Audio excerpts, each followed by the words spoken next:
तो सोने और चांदी को लेकर एक बड़ी खबर सामने आ रही है। शुक्रवार को चांदी 26,000 रुपए सस्ती हो गई। जी हाँ, बड़ी गिरावट के बाद इसमें जो तेजी है वो भी देखने को मिली और फिर अचानक से गोल्ड और सिल्वर महंगे भी हो गए।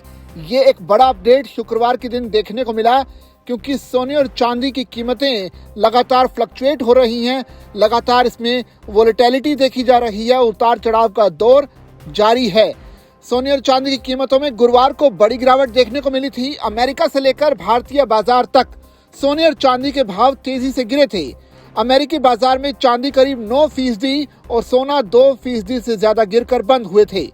इधर एमसीएक्स पर गुरुवार को अप्रैल वायदा के लिए सोना 6400 रुपए सस्ता हो गया था और 1,52,000 रुपए पर आ गया था।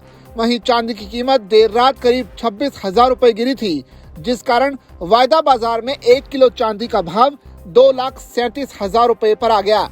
वहीं सुबह 10:30 बजे एमसीएक्स पर मार्च वायदा के लिए चांदी 6,196 रुपए चढ़कर 2,42,599 रुपए पर कारोबार कर रही थी। वहीं अप्रैल वायदा के लिए गोल्ड 1,464 रुपए चढ़कर 1,54,000 रुपए पर आ गया। सोने और चांदी के भाव में ये तेजी एक दिन पहले आई बड़ी गिरावट के बाद आई है।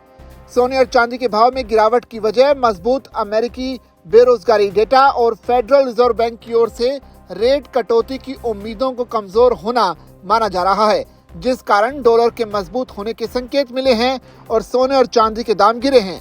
हालांकि शुक्रवार को एमसीएक्स पर गिरावट के बाद खरीदारी होने से तेजी भी देखी जा रही है। 29 जनवरी 2026 को सोने की कीमत 1,93,000 रुपए पर थी और चांदी का भाव 4,20,000 रुपए था, जो इनका रिकॉर्ड हाई लेवल है।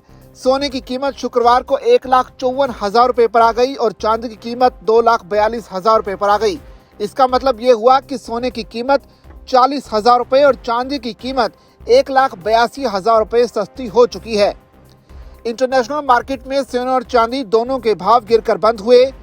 अमेरिका में सोना लगभग 2.3 से लेकर 2.8% गिरकर लगभग 4980 यूएस डॉलर से लेकर 4940 यूएस डॉलर प्रति औंस पर आ गया और चांदी लगभग 8.8% तक टूट गई, जो कि 75 से लेकर 76 डॉलर के बीच पर पहुंच गई है।